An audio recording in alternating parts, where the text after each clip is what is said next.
আজি মই চাউলৰ গুড়ি দি পেলাই পিঠা অলপ বনাওঁ ভাবিছোঁ মই আপোনালোকৰ লগতো শ্বেয়াৰ কৰোঁ চাউলৰ গুড়িৰ লগত মই লৈ লৈছোঁ অকণমান নিমখ আৰু অকণমান কুহুমীয়া গৰম পানী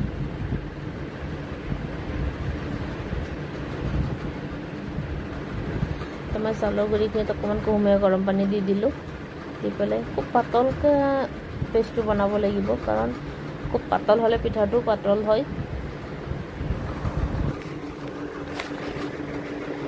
গেছটো মই জ্বলাই ল'লোঁ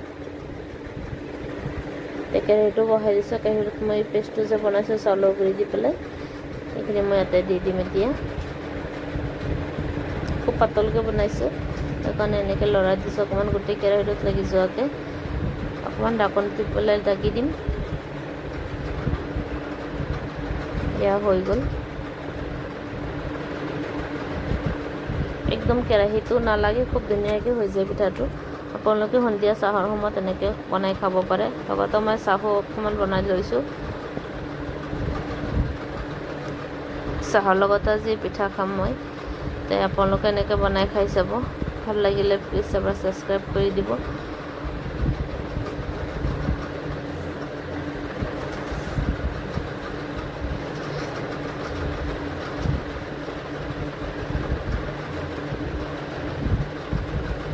এয়া মোৰ পিঠা ৰেডি হৈ গ'ল